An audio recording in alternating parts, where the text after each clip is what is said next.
So with the death of Wolverine Part 4 comes the conclusion of the Death of Wolverine event, and what we see here is that we're picking up with Wolverine in Paradise Valley, Nevada.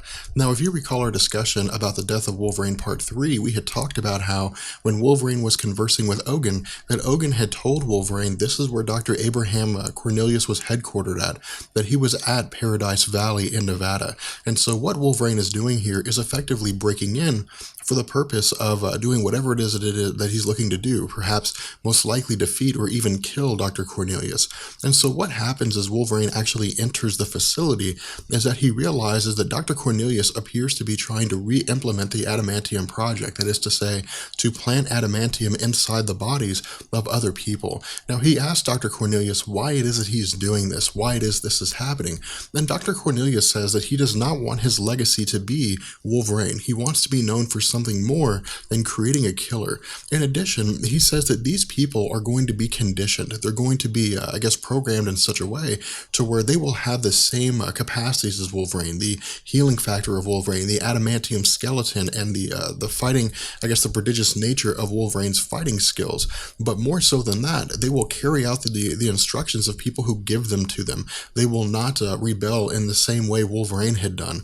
And so what Dr. Cornelius continues to say here is that the issue, or the idea of bringing Wolverine here was not to gain Wolverine's adamantium, that he has a multitude of, of sources of adamantium, but even more so than that, he's figured out a way how to create adamantium proper, to smelt it.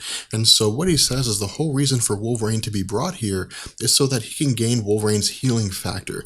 Now at this point, Wolverine cuts his hands using his makeshift claws and reveals to Dr. Cornelius that he doesn't have a healing factor anymore. And so for Dr. Cornelius, this is a large setback. This is a massive setback. And so what he does is tell a person named Major Sharp to kill Wolverine. Now Major Sharp is basically the first step in this experiment in conditioning that Dr. Cornelius has laid out. Major Sharp does not have any adamantium. He of course doesn't have any claws, and he doesn't have a healing factor, but he is a prodigious fighter, and he has been conditioned in such a way that he will only follow the instructions of Dr. Cornelius. And so as both Wolverine and Major Sharp are fighting one another, Wolverine appears to give up. He appears to simply quit, and he tells Major Sharp to end the conflict, to basically kill Wolverine.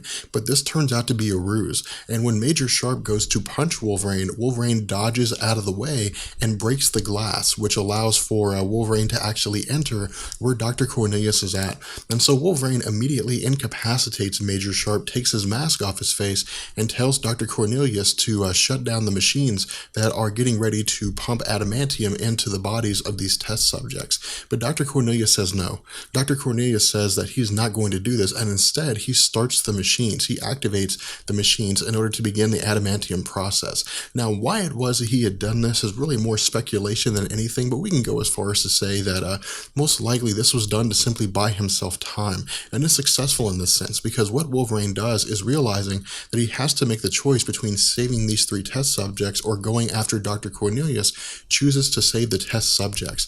And so what he does against the advice of Reed Richards is he pops his claws, and when he does, he uses his adamantium claws to destroy the vat holding the adamantium inside. And so what happens here is Wolverine is completely and totally covered in adamantium, and so he uses a couple syringes, or 3 syringes of regenerative serum on the 3 test subjects to allow them to recover from the incisions that have been made in their bodies where Dr. Cornelius intended to implant the adamantium inside of them. And so once these individuals are safe, Wolverine, who is currently covered in adamantium, goes and continues to pursue Dr. Cornelius. From here, we switch to Dr. Abraham Cornelius as he's trying to get away. Now he has a helicopter on the roof with a pilot ready to take off, but the problem here is the pilot tells Dr. Cornelius that he's injured, and Dr. Cornelius looks down to realize there's a piece of glass in his stomach and his intestines, which of course means that he may very well be fatally injured here. And so as Wolverine realizes what's going on, as he comes up behind Dr. Cornelius, the pilot begins to panic a little bit. Now initially the pilot acts as though he's perhaps going to attack Wolverine, that maybe he's going to kill him, but then he thinks better of it and simply abandons Dr. Cornelius. And so Dr. Cornelius begins to plead with Wolverine, begins to tell Wolverine that he was trying to do something great, he was trying to make something great, and that Wolverine's never really done anything like that before. And so what what happens is that presumably Wolverine kills Dr. Cornelius.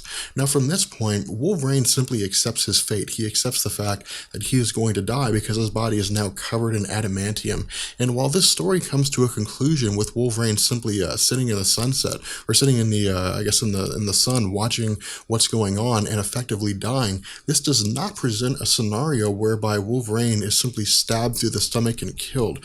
What this story does is effectively give Marvel an out. It gives them a way to bring Wolverine back, in the sense that Wolverine is simply just covered in adamantium. If for some reason throughout this conflict or something were to take place whereby his healing factor became suddenly unsuppressed, or his healing factor was reactivated, then his healing factor would keep him alive. It would keep him from dying. Nonetheless, this simply just brings an end to the death of Wolverine's story. This gives us a conclusion of what it is that had taken place that led up to Wolverine moving away or being taken out of the Marvel Comics. With that being said, we're going to go ahead and bring this video to an end. I hope you guys enjoyed it. If you did, let me know, and I will catch you guys later. Peace. Be sure to follow me on Twitter. There you can keep up with all the updates from Marvel Explained and talk to me directly. I realize it's only